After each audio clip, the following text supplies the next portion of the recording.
Now let's graph cosecant and secant. Now we'll start with cosecant. That's going to be the inverse of sine, so 1 over sine, or we could look at it as the radius over y. So the radius over y, let me highlight some things here. So for each of these, we're only concerned with the radius. The radius will always be 1 over the y value. So this would be 1 over 0, which we know quickly is going to be undefined at pi. This would be 1 over 1. That's fine. That's just going to be 1. Pi. What about pi? Pi, it would be the radius 1 over 0 again. So that would be undefined. 3 pi over 2 would be 1 radius over negative 1, which is a negative 1. And 2 pi would be right back to where 0 pi was, so that would be undefined. So I'm going to graph these. I know that it's undefined at 0 pi, pi, and 2 pi, so I'm going to draw asymptotes there. Okay, at pi over 2, it's 1. And at 3 pi over 2, it's negative 1. Okay, let's go up to the next set. Okay, so remember this is radius over y. So the radius, of course, is going to be 1, and y is going to be 1/2. Now 1 divided by 1/2 is 2. So that's going to be a positive 2 there. In 5 pi over 6, that's also going to be a positive 2.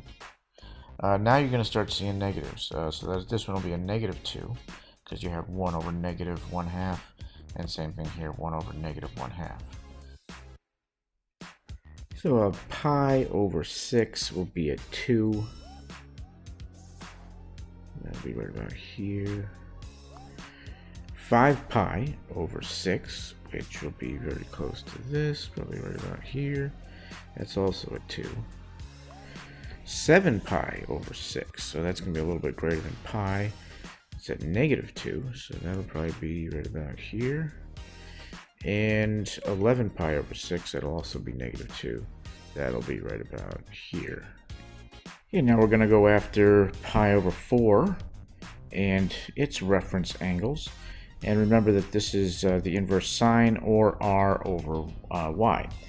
So the first one here, pi over 4, we have a radius of 1, of course, and a y value of root 2 over 2. Well, that's a complex fraction. We can just simply do this. 1 over 1 times 2 over root 2. And we'll get 2 over root 2 as an answer. We've got to rationalize that. And that's going to give us 2 root 2 over 2. And these cancel out, leaving us with just root 2. In 3 pi over 4, it's going to be positive. All right, because cosecant and sine are positive in quadrant 2. And then in the other two, it's going to be negative. So we got negative root 2 and negative root 2. Okay, so let's get a decimal approximation for root 2, so we know where to place these. Root 2 is 1.4-ish. So, yeah. Let's go with pi over 4. That would be right in between pi over 2. And we want, what do we say, 1.42. So that would be like right about here, I guess. Okay. And then 3 pi over 4. 3 pi over 4 would be, let's see, yeah, probably right about here. Okay, and that's also going to be at the same value. And then 5 pi over 4, that's going to be in between these two, and that's going to be negative 1.4. So if I put it somewhere over here. And then 7 root 4, that would be in between those two. That would be like right about there. Okay. So we got kind of an interesting graph here. We've got one more to do, but it looks like this and this. And remember, this is just the first rotation, so all these other ones will look very similar. Let's check out pi over 3 and its reference angles.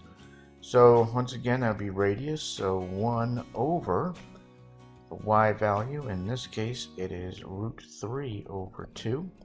Just like last one, we can write a complex fraction to multiply, change to a multiplication problem. And we're going to be left with 2 over root 3. And of course, we're going to rationalize. That's going to give us 2 root 3 over 3.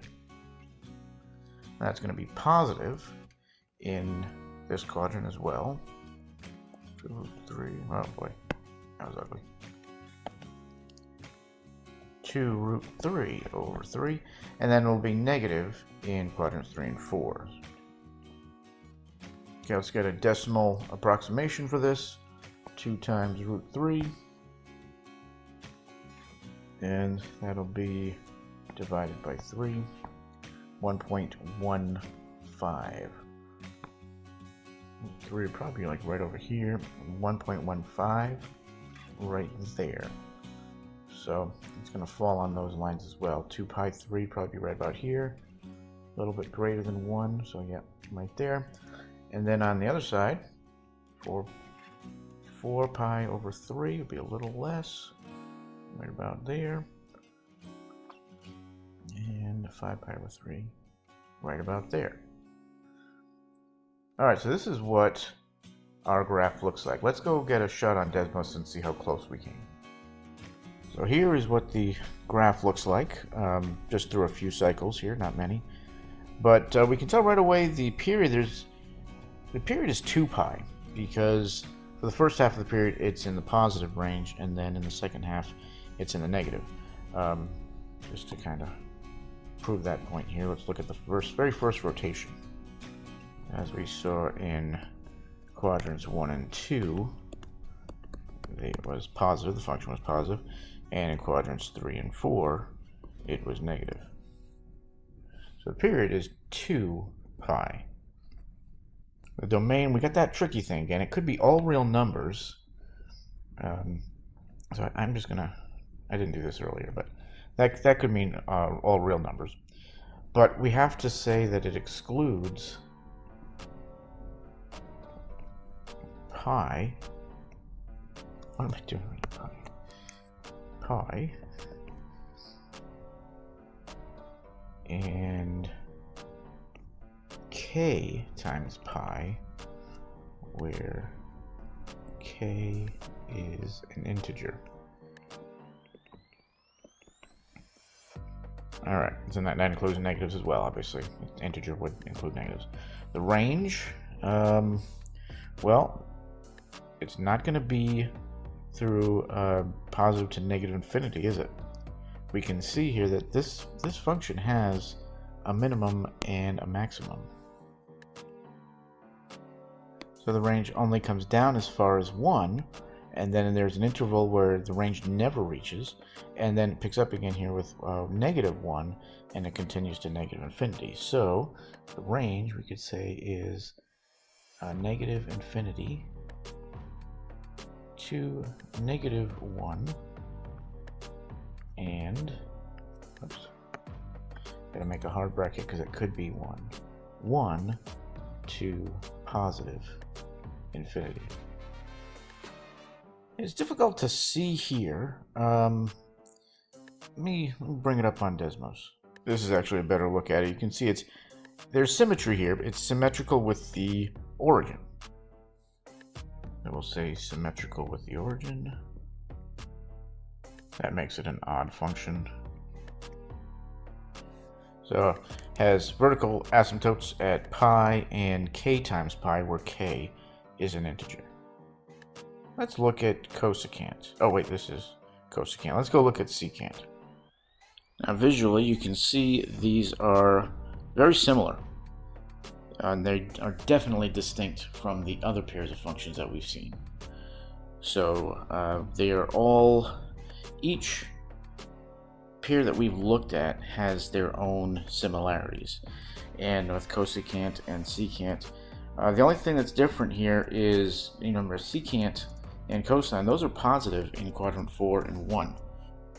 So that's why you see the graph is in positive for that location there, and it's negative in 2 pi, I'm sorry, it's negative in quadrants 2 and quadrant 3.